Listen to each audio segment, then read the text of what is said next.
sum is greater than the individual parts, or there's something about the mixing together or something. It's just beautiful. So that's probably the thing you'll remember being here tonight. But we'll try some next time. Let's pray.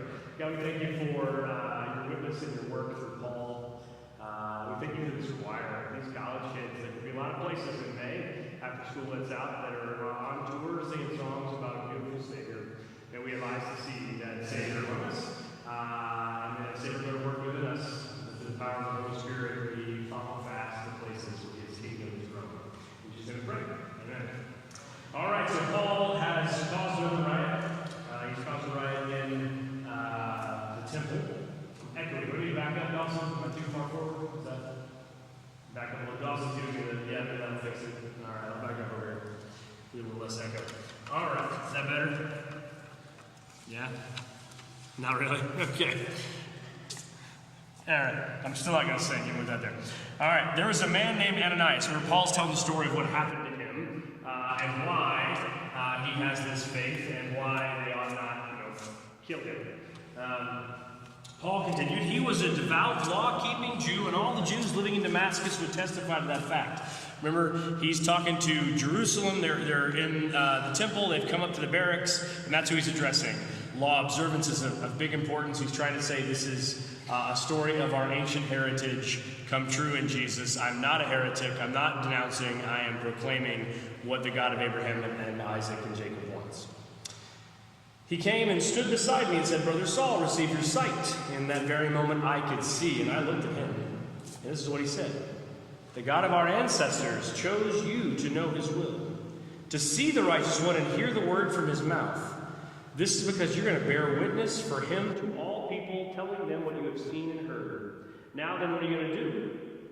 What are you going to do, Paul? Get up, be baptized, wash away your sins by calling on His name. So far, so good. All the folks that listen to him say, well, that's an interesting story. Let's hear more about that. After I came back to Jerusalem, I was praying in the temple.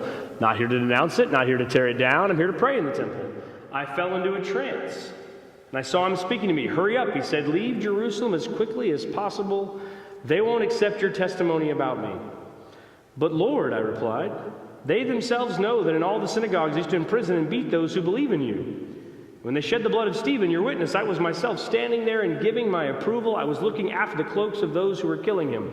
Like many who have been called by God, Pastor Greg, I don't know if you'll admit to this, like many who have been called by God, he starts arguing with God about whether or not he has a better plan for how he might go about his work.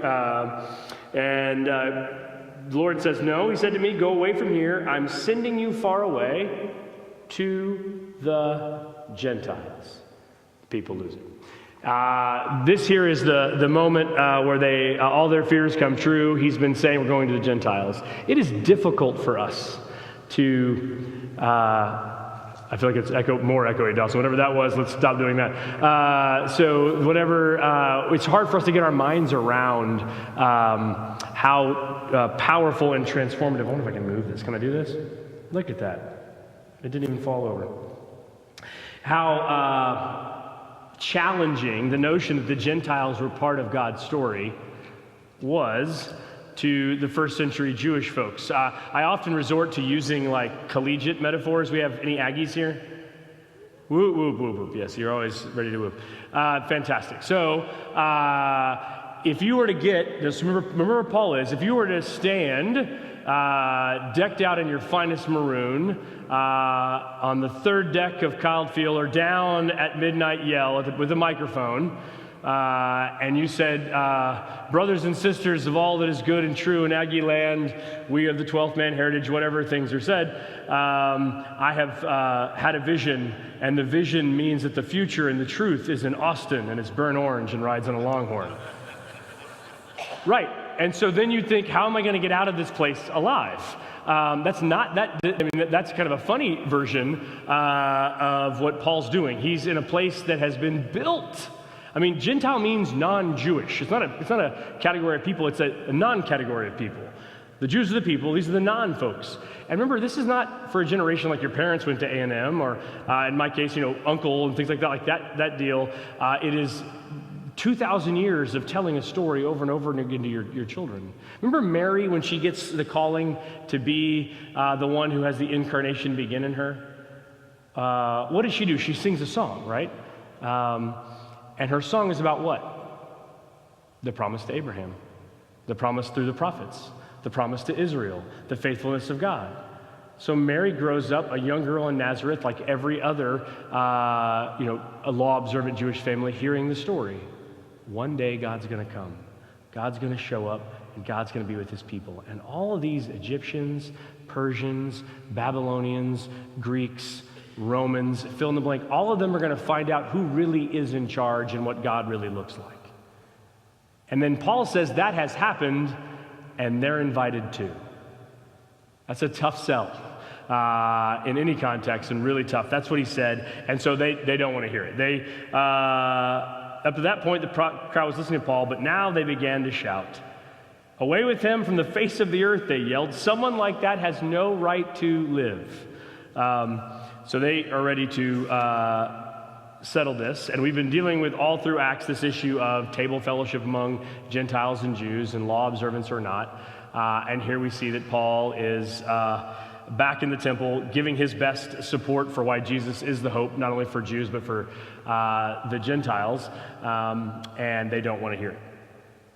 The crowd was shouting, verse 23, tearing their clothes and throwing dust in the air. They're having themselves a real nice fit there, right? The tribune gave orders for Paul to be brought into the barracks. He said, I think his speech is over, let's get him inside, and told the guards to examine him by flogging. Now, I know the STAR test isn't popular with everybody, but this is a pretty rough way to go about questioning somebody. Let's beat him and then ask him some questions. And remember, this is not, we have parallels to the whole Jesus examination, Passover, Holy Week moment, don't we? Pilate says, I don't find any fault with him, but let's beat him, just in case. So they're going to beat him. And Paul, as they were tying him up ready for the whips, Paul spoke to the centurion who was standing beside him. Is it lawful, he said, to flog a Roman citizen without first finding him guilty? When the centurion heard this, he went off to the tribune and spoke to him. What do you think you're doing? This fellow's a Roman citizen. You give me an order. I'm about to be in big trouble, because beating a Roman citizen without cause gets you in trouble with important people, especially on the edges of the empire, right? Most people aren't Roman citizens. Now, in Rome, being a Roman citizen wouldn't be that surprising. But in Rome, they don't just grab people and beat them. They have all kinds of process they might go through for a citizen over there. Here, you're outside of that, right? You're on the edges of the empire. And so somebody who's a Roman citizen is more unique than standard. Paul says, I'm a Roman citizen. The tribune came and spoke to Paul. Tell me, are you a Roman citizen? Tell me, says Pilate to Jesus, they say you are the Son of God, the King of the Jews. What does Jesus say? You say so. Right, so I think we talked a little bit last week about how Jesus, in his sort of, we talked about this before, Highlights magazine, where like it's almost the same. I'm sure there's another example. I need to get another example. But in Highlights magazine, you have like the picture, and it's like, find the 7 things that are different. Was no one a child in the 80s? Like, I'm the only one? Okay. Right, you guys have a couple of hands. All right, I need reassurance. I have self-esteem issues, and you tell me you're with me, right? So they hold the images up. You say, find the 7 things that are different. Well, Luke is clearly paralleling the journey of Jesus to Jerusalem, and yet there are the distinctions. So giving that much the same, it's not an accident. We should pick out those things that are distinct. Well, Jesus doesn't really respond to the charges, nor does he appeal to the crowds. And why is that? Well, my sort of position on that is that Jesus comes for a conflict with the powers behind the ones who are speaking.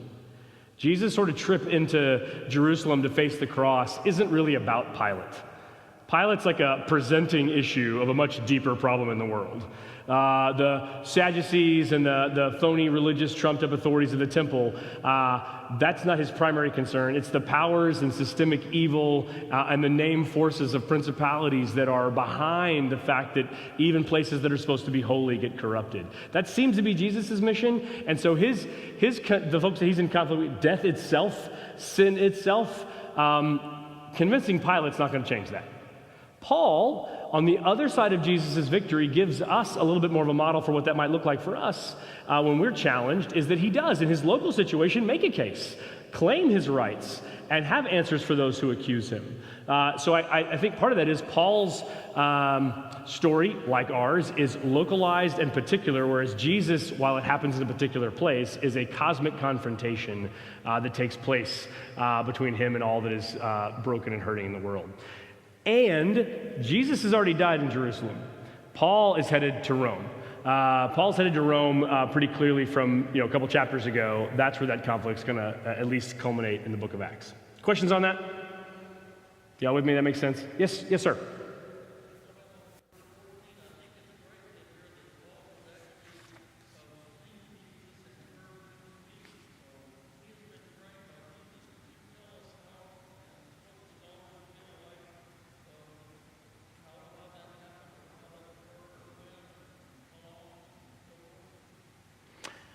I think I understood your question. Let me repeat it, and because I get points for these folks if I repeat it, and also make sure I heard you right. You're asking, Paul had an encounter with Jesus, and so how do we make sense of how that experience is for him? Did I frame that properly?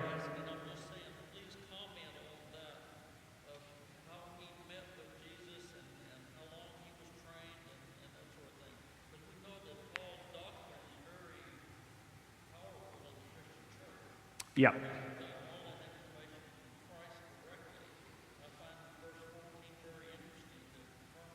Yeah, so Paul, in his letters, talks about his trip down to Jerusalem that he has from time to time, and maybe what you're referencing. So the question is, where does Paul's teaching come from? So it's not just that he believes Jesus is the Messiah, it's how he explains that makes him, the first theologian, really, of the Christian tradition. There's theology being done before Paul, but really as someone who takes the experience of Jesus and then systematically, in a way, at least, says this is what this means about God and for us, which is the work of theology. Well done, at least. So how do we find out, how that happened for him? Paul himself, in his letters, sort of, he veils references to the fact that he didn't learn his gospel from Peter and James. Is that what you're making reference to? That he knew that this came directly from the Lord, and we know that after his trip to Damascus, he didn't immediately go into missionary work. He took some time trying to get his head on straight to what has happened to him. It's quite possible that in that prayer and reflection and Jesus' appearance, whether physically, at least it seems in one situation, but also through the inspiration of the Holy Spirit, seemed to have educated him in many things that he was going to need to know. Not everything, but a ton of stuff that he needed to know. Is that what you're scratching at? Yeah. And I know you do a lot of reading. So if you're getting into some of the folks that want to argue that Jesus was a nice Jewish kid and Paul wrecked it all by inventing this religion, you'll run into that sometimes in scholarship that sort of shocks people. I don't find that compelling. That Paul's the inventor of Christianity. You'll hear this argument. Paul really invents this Christianity, which is an interesting claim when you kind of frame it in the history. He has the least reason to do so. Right? There's no benefit to Paul, right? There might be a benefit to Peter and James, who had been backing Jesus in his mortal journey. That's their teacher. They followed him around. It's clearly not Paul's story. Paul comes after he's dead. So what gain is there in picking up a dead heretic, if you're Jewish, Orthodox so in the first century, and trying to make some new religion out of it? It really is tough to make sense of as to what the motivation for Paul would be there, particularly when it ends, as we've read, he doesn't get a, all expenses paid cruise, right? He's on some boats, but there's no Lido deck, right? This is not there's no hey, the ice cream machine is open 24 hours. He's suffering in this journey, and he went from, he went to say, he was born a Roman citizen. He is born privileged. I mean, that is, this guy says, we can read it. He says, it cost me a lot of money to buy my citizenship. And what does Paul say? I was born into this, which is to say, congratulations, but I'm old money, right? We've had this for a bit. Maybe his grandfather got it for service to the empire. Wright mentions this, if you didn't catch it, that especially after the Republic period, it's a republic then an empire, which I know everybody's convinced today that the natural course of history is things always get better. It's a really funny notion to me, but it's really popular with people. It's progress is always going to produce a better society. Well, the Romans were a freer, more democratic society, and then spent a lot of centuries as an empire. I'm not doing any predictions for our current state, but I'm just telling you, the notion that somehow societies always grow towards progress and freedom is not the historical record, despite some folks just, desire for that to be true. So, while it's a republic, generally speaking, though not always, citizenship outside of being born to a Roman family came from service, right, to Rome. which makes some sense. It incentivizes people joining up in the troops, giving themselves to the folks proving themselves. We're now, first century here, so we're in the first century of the empire. It's going to last for a while. We see evidence that people are buying their citizenship. Think of that change. The difference between earning it by sacrifices and serving the community versus, well, I've got money, I sure wouldn't mind being a citizen and having the legal privileges that allows. That's different. Again, just to hold up there. So, that's the kind of basically the history. I don't know how deep in the rabbit hole you want to go on Paul, but I will say I am not convinced that anyone's made a compelling case that Paul's the first Christian, or that if that's where you're headed with that. And if you go real back, like Schweitzer has some stuff about Paul's mysticism, and I just don't know quite what you're asking on that. I don't find that all that compelling either.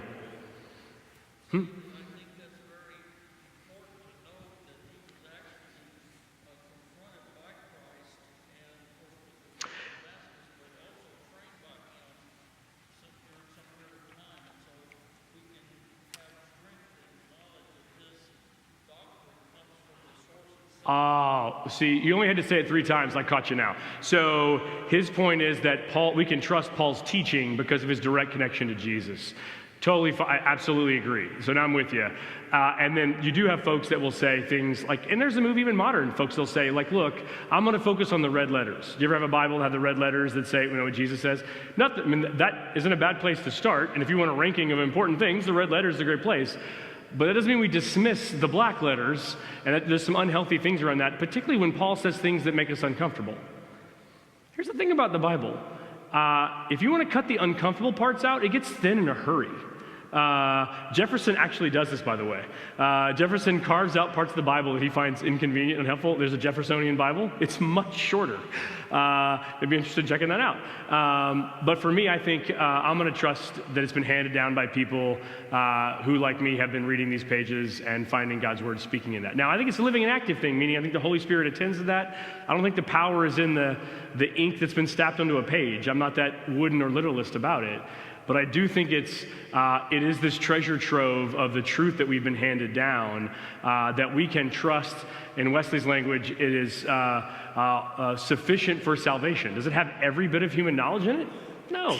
Right? There's no discussion of quarks in here because quarks aren't necessary for salvation. They might be necessary for quantum physics, but gladly, for one who went to seminary, this is not a quantum physics book. So I say to say, absolutely, we can trust what Paul has to say. I think what happens sometimes is people want to drive a wedge between Paul and Jesus. And one of my reasons for that is Paul's letters are earlier than the Gospels by every scholarly reckoning. Meaning Paul's letters come before the written forms, at least, of Matthew, Mark, Luke, and John. They are the earliest New Testament documents that we have. No one argues otherwise. So he is the earliest witness in text, not the earliest stories. Don't hear me saying that, right? But in a community that's largely illiterate, where oral tradition is how things are passed, the first thing that happens isn't the writing of the story, it's the telling of it. We have Paul's letters because he's moving around and he's going to different cities, right? And that becomes how they become documents. So I think that's the vein of what you're pushing at there. So yeah, I think Paul's trustworthy. And we'll continue to read his stuff as the Word of God, yeah. Paul, I was born to old money. The people who are about to torture Paul step back quickly from him. I didn't touch him. Did you touch him? I didn't.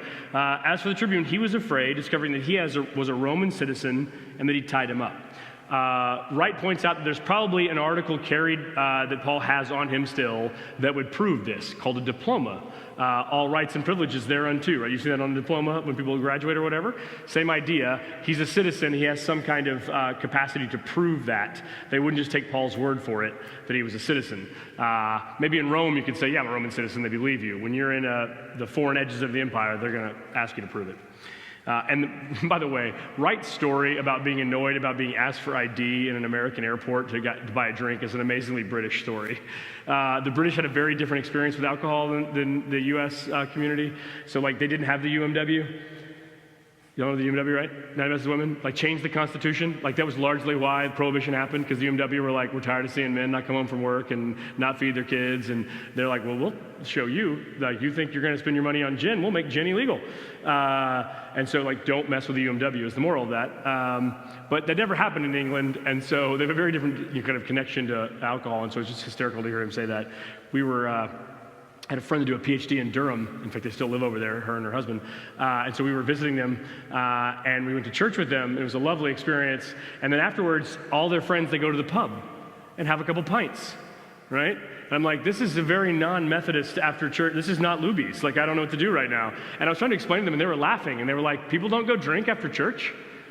And I was like, well, some of them might. I mean, I go, but it's not a big thing. He goes, y'all don't have a lot of Anglicans then, do you? I was like, well, actually, no, we don't have a ton of them now. It's fine.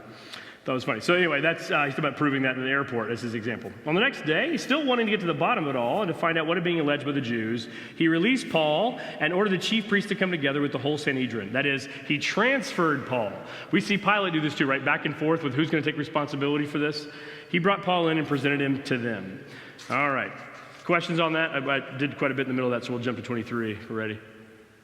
Awesome. 23. Paul looked hard at the Sanhedrin. So remember, looked hard is I see him moving, which means I probably need to back up. Paul looked hard. Remember, Peter looks hard at the man begging in the gate of the temple. Like, this looked hard is a reference that clearly means something more than just saw them, right? He looks and tries to understand. Jesus looks hard at people too. Like, there's something beyond just the visual frame here being suggested. My brothers, he said, I've conducted myself before God in completely good conscience all of my life up to this day. That's a stunner of a statement, friends. I mean, that's pretty bold, right? And Ananias doesn't like it. Ananias, the high priest, ordered the bystander to strike Paul on the mouth. I love the image of, like, I can't be bothered with actually hitting this guy, but you, sir, would you slap him, please, for me? What he said offends me. God will strike you, you whitewashed walls, said Paul. Jesus likes this phrase too. Remember, you whitewashed tombs, and that's a reference to a real physical reality of being in Jerusalem. That all of the western side, looking east, which is the Mount of Olives, is all tombs to this day. It was then too, and it's all white, pale stone, baked in the sun. And so in a lot of ways that references to, you think you are like the guardian of that which is good and lively. You're like these dead things, right? Waiting for something to happen. God will strike you, watch what Paul said to Ananias. You're sitting to judge me according to the law, and yet you order me to be struck in violation of the law. Right? You say you're all about the law. You say, I'm in trouble because I don't follow the law, but you don't follow the law. You ever notice that with people? Like, if you're really into the law, let's be into the law, but not selectively so, is what Paul's suggesting. That comes out in modern conversations. My brothers, replied Paul, I love this, I didn't know he was the high priest. Oh, you're insulting the high priest? That's the bystanders? And Paul's like, you people need to wear name tags. I didn't know that he was the high priest. Scripture says, of course, you mustn't speak ill of the ruler of your people. So he recognizes the authority of this one, even though he's asked him to be slapped. Paul knew that one part of the gathering were Sadducees. The other part were Pharisees. Remember, the Pharisees are probably the closest group in Judaism to the folks that wind up following Jesus. They're around him a lot. The Pharisees show up, and I joke, they're kind of like the Washington Generals or whatever the people that lose the Globetrotters are, right, in the Gospels. They show up a lot and have an argument with Jesus that they lose. But the truth is they keep coming back and talking about it because they're close and they're curious and they're interested. Even if they don't quite get there, they're close. They believe that righteousness would come from observance of the law, and that's how God would deliver his people and purify them. The Sadducees tended to be people connected to the temple, would have a much more, what's the most generous word? A much more like, let's make our best deal with the Romans we can make kind of attitude. Well, they're here. Let's make a deal with them to keep the temple running. The Sadducees were powerful people, generally wealthy. And we can parallel this with Jesus, we are told, argued with the Pharisees for about 3 years. He argued with the Sadducees for about a week and a half, right? And ended up dead at the back end of that week. That'll tell you the power differential going on there. When he offended them and threatened their income in the temple, they weren't having it. My brothers, he said to the Pharisee, I'm a Pharisee. This is Paul trying to split the room, right? I'm trying to find some friends in here. The son of the Pharisees. I'm a Pharisee. I've been trained by Pharisees. This trial isn't about the law. It's about the hope, about the resurrection of the dead. We saw the Sadducees show up and ask Paul and try to trick him and say, remember that story? They're like, there once was a man who had a wife and he dies. She marries his brother, which is the custom of our people. He dies. She marries his brother, the younger brother, which is the custom of our people, and he dies. She marries the fourth brother and he dies. And then you want to be like, what is this woman doing to these poor guys, right? That's what I want to ask. But they ask, in the resurrection, if there is one, whose wife will she be? Right? Two things are being assumed there. One, that relationships in the resurrection are the same as they are now. And second, that we think, oh, isn't that romantic that she might be assigned to one of them that she loved the most? No, who does she belong to is the question. I don't think that, ladies. You're all lovely and independent. You're wonderful. I'm saying in the ancient world, that's more what the question is. This isn't a question of romance, it's a question of ownership. And what does Jesus say? You don't know your own scriptures and your own tradition. What does the scripture say? God says, I am the God of Isaac and Jacob and Abraham. Present tense, not past tense. That's Jesus' response to the Sadducees. They don't believe in the resurrection. The resurrection is believed by most Jews in the first century, but as we see in the Martha and Mary story in John 11, when Lazarus has gotten sick and now died, and Jesus shows up a couple days late, Martha runs out and said, if you'd only been here, like just expressing what we all know in grief, then this wouldn't have happened.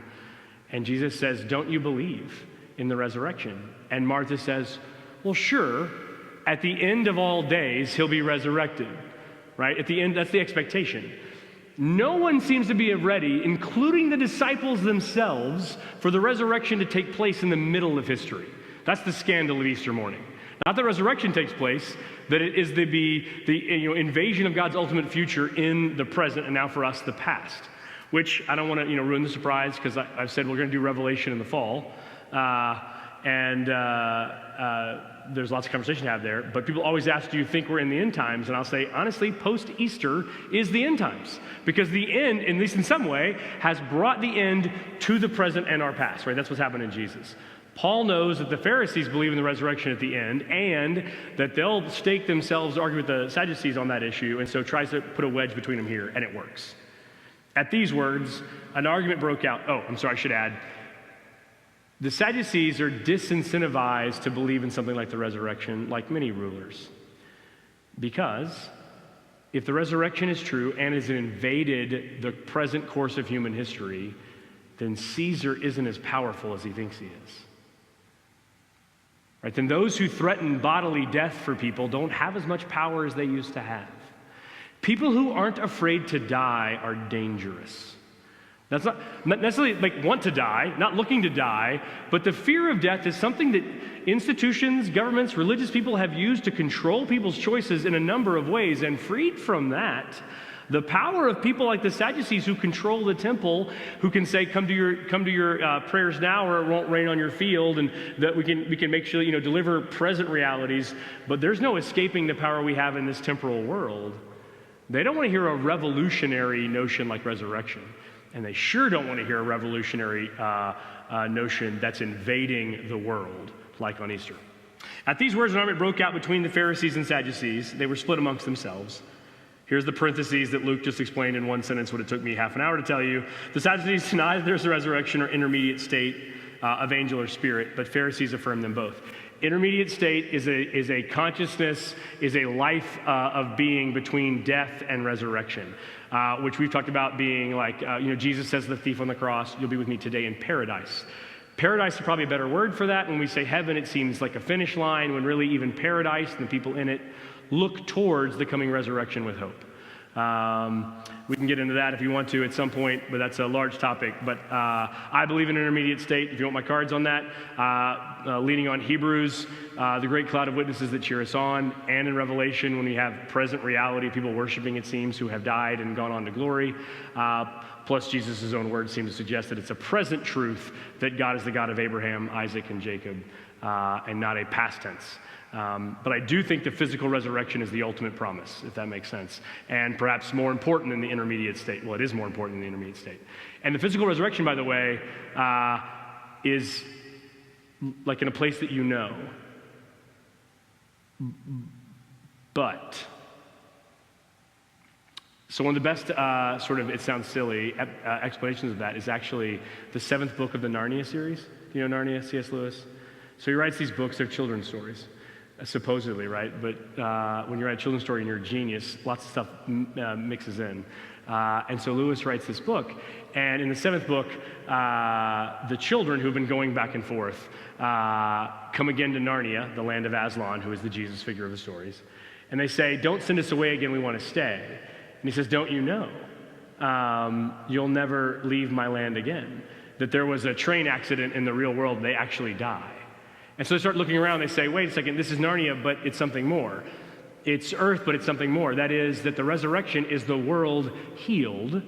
It's the place that we almost see, when we see, like, I don't know if you've glimpsed it almost, like when the sun sets and the topwater bite's going and you're fishing, that's pretty close for me, right? They're bubbling up and hitting bait. Or when the breeze goes through the forest and there's just, or maybe the sounds of these voices around you, it expresses something, and you think, if I could get a little closer, then I'd know, like you're almost there. Lewis would call this homesickness for a land we've not yet visited. That's the promise of resurrection. You wanted to ask a question?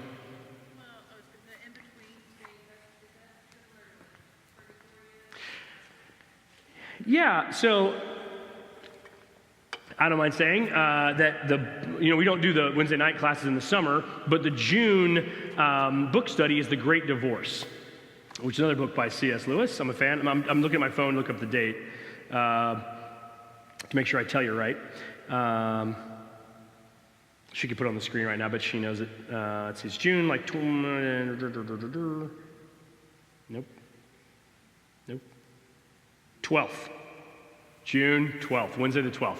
And so the way that works is we'll read the whole book before you get here, and then we'll talk about it. And Great Divorce kind of explores some of those things because it's a fictional like exploration of Lewis's imagination around heaven and hell. The Great Divorce is the divorce between heaven and earth, and heaven and hell. And that, I think, leads to some really cool conversations. If you don't read it, you can still come. We'll talk plenty, but it's great to hear your input on that. Then in July, the book will be Les Mis, which I'm aware there is a movie and a play. You're welcome to do those if you'd like. I think there are abridged versions of the book. The unabridged, I think it's like 1,200 pages. It is the greatest novel, perhaps in the history of the world. It's amazing. And if you want to read it all, I highly recommend it. I would say it's the greatest novel ever written, except if it was 500 pages, it would be the greatest novel ever written. If you could pull the 500 best pages out, it would be there. So that's in July, and so read that, watch that. We'll have more stuff out of that. But I said to say, we can have a lot of conversations about intermediate states, purgatory, things of that nature, around the C.S. Lewis topic on Wednesday night. So I hope you can be there July 12th. And there's no meal. You get to eat. We just don't serve a meal over there. But we'll be 6:30 here in the sanctuary. I have a conversation. I think it's 6:30. Is that right, Dawson? He's saying yes. You're just guessing, aren't you? Yeah, okay. All right. There was quite an uproar with some of the scribes and Pharisees party standing up and arguing. We find nothing wrong in this man. What if a spirit spoke to him, or an angel for that matter? Faced with another great riot, the tribune was worried that Paul was going to be pulled into pieces between them. He ordered the guard to go down and snatch him up out of the midst of them and bring him back up from the barracks. On the next night, this is a very hopeful word, isn't it? The Lord stood by him. Cheer up. Your work here is done. You've given your testimonies about being in Jerusalem. Now you have to do it in Rome. That is, whatever's happening next, he knows Jesus is with him. That's the ultimate promise, isn't it? There's no promise that we won't have heartache. There's no promise that there won't be strife and challenge or those that reject the word being proclaimed. But man, it's great to know that Jesus is with us and says, you've done your work here. Let's go to the next place. Questions on that before the plot thickens? All right, verse 12. The next morning, the Jews made a plot together. They swore an oath, binding themselves not to eat or drink until they'd killed Paul. There were more than 40 of them who'd made this solemn vow with one another, and they went to the high priest and the elders. We have sworn a solemn and binding oath not to taste anything until we have killed Paul. What you need to do is this: tell the tribune with Sanhedrin to bring him down to you as if they wanted to make a more careful examination of his case. And then, before he arrives, we'll be ready to dispatch him. They've got a plan and a plot. Paul's nephew, his sister's son, heard of the plot. I was just struck, again, by the realization that Paul had family, right? He's got this, and maybe this is a young kid who overhears this. He went off, entered the barracks, and told Paul about it. Paul called one of the centurion. This young man, take this young man to the centurion. He's got something to tell him. So he took him and brought him to the tribune. Paul, the prisoner, called me and asked me to bring this young man to you. Apparently, he's got something to tell you. So the tribune took the young man by the hand and led him off to a private room. So taking the young man by the hand may mean, like, he sounds real young, right? So when I hear young man, if you think like 18, that's probably not quite young enough here. Because even in some cultures, hand-holding, like in Kenya, everywhere we'd walk, like a man would take your hand and walk. And it's just, you have to get used to it. Like, I'm not used to walking and holding hands with a man, but it's just sort of part of the thing. As you're talking, you're holding hands. That's not this deal here. This is probably a very young person. Come tell me what you have to say. The Judeans have agreed to ask you to bring Paul down to the Sanhedrin tomorrow. He said it will look as if they are wanting to make a more thorough investigation about him. It's a big word for a small child. But don't do what they want. There are more than 40 men who are setting an ambush for him, and they've sworn a solemn oath not to eat or drink until they've killed him. They are ready right now, waiting for the word from you. So the tribune dismissed the lad. Don't tell anyone at all what you've told me about this, he said. All right. So this plan fails, and as Wright points out, it's a bit of sort of comic irony that these folks who are so defensive of the law would vow not to eat or drink. And so we're left to believe that that commitment was like that, well, they all starved to death or were dehydrated. Probably not, right? So what they're holding up is, like, you think the law is all about this thing and your righteousness, but you don't even hold it up if that's what's actually going to save you. That's certainly part of Luke's point there. Verse 23. So the tribune summoned 2 centurions. These are leaders of men. Get ready a squad of 200. They're going to Caesarea. Take 70 horsemen and 200 light-armed guards. The Romans were not above overkill. This isn't even that shocking. They like to do this. They leave at 9 o'clock tonight. Get horses ready for Paul to ride and take him safely to Felix the governor. He wrote a letter which went like this. Claudius Lysias. And Wright even suggests that Claudius is the emperor that Lysias pays for his citizenship from, which is why he takes the name. To the most excellent governor Felix, greetings. This man was seized by the Jews who were going to kill him. All right. It's a little bit of a change of the order of things how they went, isn't it? Wasn't he kind of involved in the arresting of this person from the very beginning? Yeah. All right. When I learned that he was a Roman citizen, I went with a guard and rescued him. When did he actually find out about him being a Roman citizen? Right before the whipping almost started, right? So we're massaging it. Some of you are military, like you make the report. We're going to type this up. We'll make this look as decent as we can for the folks involved. That's what's going on here.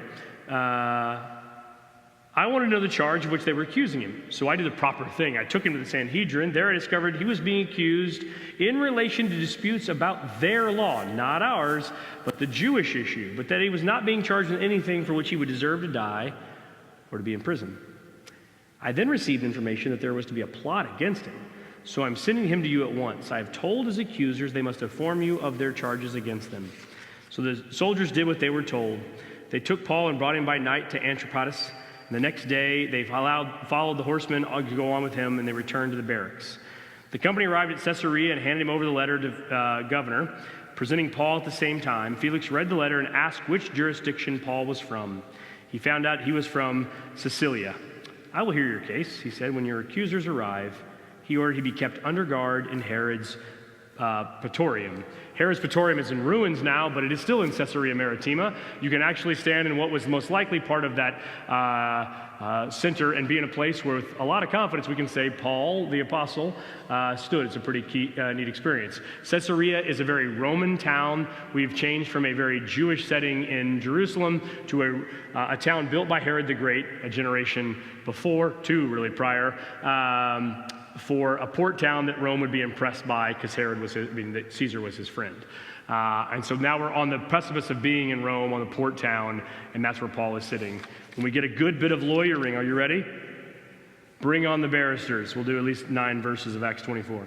After 5 days, Ananias, how hungry are those dudes that made a vow, by the way, after 5 days? Ananias, that's right, I find a little amusement in that too. High priest came down to Caesarea with some of the elders, and with a barrister, that's UK for lawyer, named Tertullus. They told the governor what they had against Paul.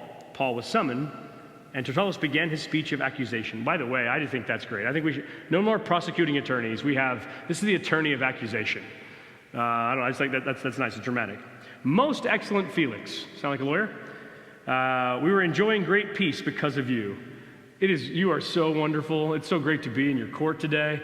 Man, or when they talk to a jury, right? What do? We say, we hear attorneys. I see him smiling back here. You tell the jury, I have such confidence in the fine people of Texas. I know you guys are going to bring back a verdict reflective of our laws and the kind of world you and I want to live in and raise our children in, right? That's how we talk when we're trying to convince somebody that we're on their side. That's what he's doing. This is actually kind of neat. You see this from an ancient perspective, not that different. We are enjoying great peace because of you. Through your wise foresight and planning, things have greatly improved for this people. You're so much better than Pilate. That's right. He's the after five. We welcome it in every way, in every place, with every feeling of gratitude. The irony of verse 3 is that we are about a decade away from, not even that, we're like 5 years away from a full-scale rebellion of the Hebrews against Rome. To the point where, all the Masada story, that's within 10 years. But so as to not keep you waiting any longer, I beg you, of your forbearance, to listen to us briefly.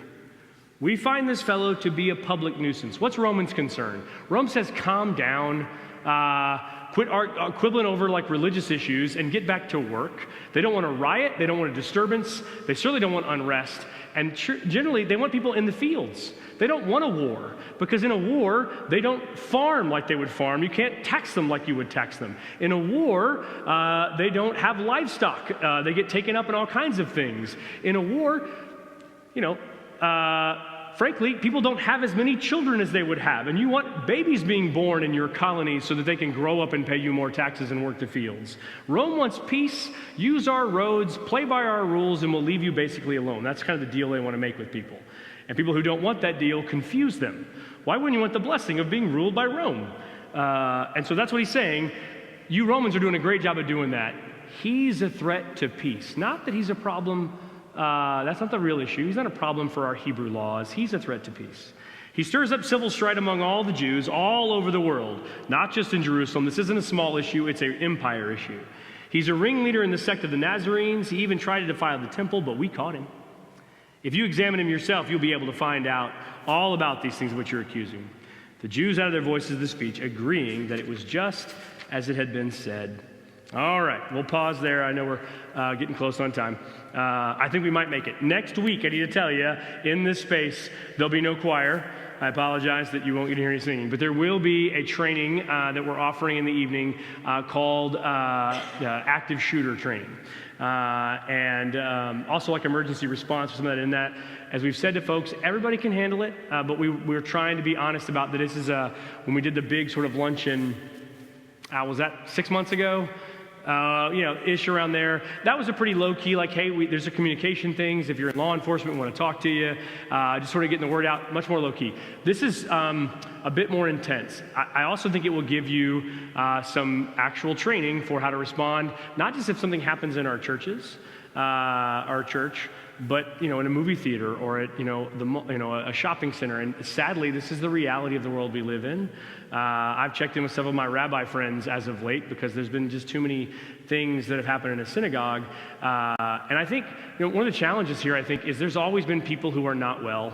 There's always been people who are willing to do violence. The patterns that develop over time when somebody creates a new form of shocking violence is what makes me anxious, right? That other people who want to make a name for themselves or do something harmful follow in those patterns. So what we want to do is still be people of hope, people of peace, people who are declaring our love for the world, but also take carefully our responsibility to be stewards of the safety of each other. So that's what's going to go on in this space next week. Dinner starts a little earlier, and the class starts earlier because it takes a couple hours to get there. Is it 5:30 they're getting started in here? I think that's right, Al. Al's the head of our trustees. He's an amazing chairperson of our facilities folks. There you go, 5:30, 8:30 in the sanctuary. So I will have a morning class next week, and we'll record it, okay? And so I will hope that you can pick up on that, because the only way we're going to finish on the 29th is to presume that we've made those chapters in 20 seconds. Does that make sense? If it makes you feel any better, we're not going to have a morning class on the 29th, only an evening class. So that's the schedule for the next 2 weeks. We thought this was important enough. We wanted it to be pivotal enough to do on a Wednesday night. And originally, if you remember, we were going to be done with Acts by the 22nd. And it didn't happen. Still, I hope you're getting something out of it with Paul in this trial. is the culmination of sort of Luke's arc here. It's going to take him to Rome, where he wants to go, because God has told him that's where he's headed. And I think part of what we take out of this, one, we know that Paul, in his letters to the Romans, which he wrote not long before the scene we're reading now, most likely, he wants to go on from Rome to further west into what we would call, Spain, France, Gaul, that direction.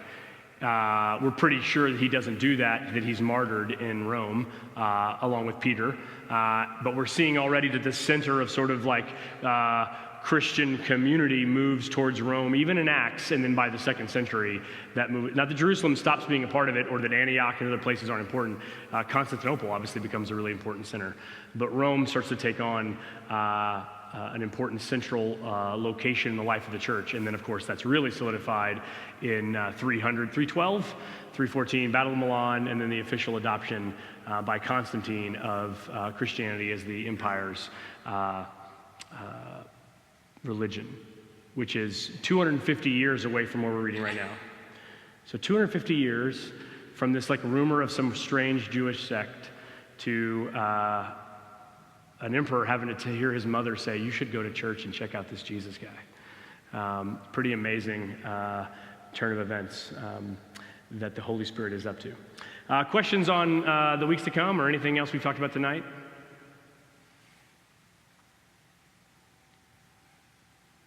August 28th is the first Wednesday of the fall, if you're already marking your calendars. And June 12th, I'll give you the July date too. Do you have that slide? Do we have the slide for the readings yet? Probably not, huh? July the 24th is the Les Mis book study. And if you watch the movie, you'll have a general idea. And you think, why would we do that? What I like to do, and we did the same kind of different as me last summer, one, meeting weekly doesn't happen. It's hard enough during the school year.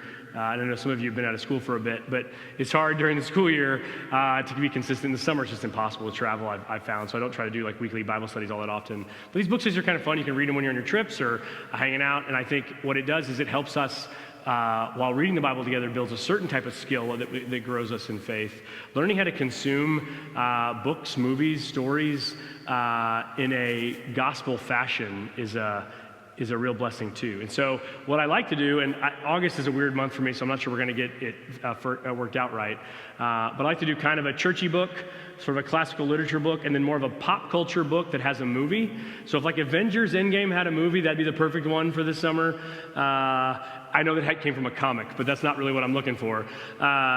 So like in the past I've done, and I'm always taking suggestions, in the past we did the Twilight series, everybody was reading those, so it was fun to have like grandparents with their grandkids come in and talk about that. We did Hunger Games, and talk about like what do we make of having our children killed for the entertainment of others, that kind of deal, and what parallels can we see in society. So that's kind of how that goes. But this summer for sure, we'll do that. And then in the fall, I'm committed, because I don't like being bored, with doing Revelation with y'all. So if you have a particular pew you like to sit in, my guess is our numbers are going to go up for the first like 6 to 8 weeks. And then people will realize that Revelation is longer than they thought, and they didn't get to pet a dragon, and they'll fade. But you might want to get here early. My guess is there'll be a lot of people that want to talk about it early. It's a lot of fun. I think it's a really powerful book to study, but it's longer and not quite what people think it's going to be. It's not a decoder ring for some future moment. It's a lot about the gospel and God's ongoing work, with some, ultimate victory conversation as well. Questions on that?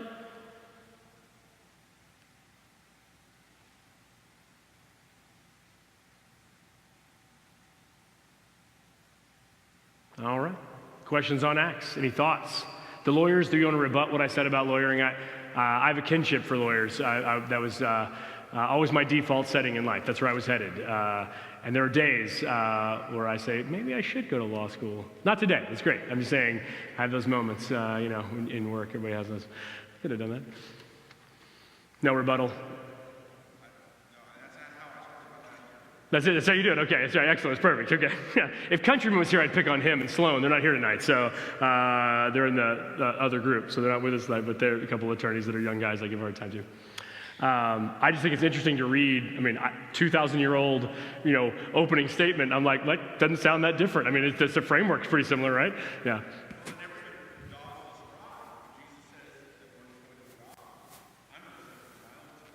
Yeah. There you go. Yeah. Yeah, absolutely. You got it. Well, I know a couple lawyers that have done some things that changed the world for the good. So you guys keep that up. That's great. And you know what's funny? I always love that. People, it's kind of a running joke. Like the whole mother-in-laws. Like my mother-in-law is awesome. I know that isn't true for everybody, but that's the joke, right? But some of y'all are going, well, let me tell you a story. Bless you. I know. I got family. It just isn't my mother-in-law. She's great. It helps that she sings in the choir here now, so I got to be cool. But everybody's like down on lawyers until they need one, right? And then they're suddenly like, well, their lawyer's good. Like that's a whole different. It's just amusing to me how we frame that perspective. All right, let's pray, and then I'll hang around and answer any questions, or if you have book ideas, we'll try to get them. And we're talking about maybe somebody else doing August. We can come up with something. It's just that my schedule on Wednesdays is not allowing us to get a date that's going to work for the rest of the church here. Let's pray. God, thank you for tonight. Thank you for the witness of Paul. May we work on ours, that we might be able to tell our story in such a way that no matter what the reaction is, you'd be with us and say, you know what, I'm with you. You have given witness here, and I've got another place for you to tell that story. So we place and go to the next place of your preparation for us. May our feet be guided. May our hands be open to receive your blessing and share it with the world. May we have eyes to see and ears to hear. It's in Jesus' name we pray. Amen. Amen. Speaking of lawyers.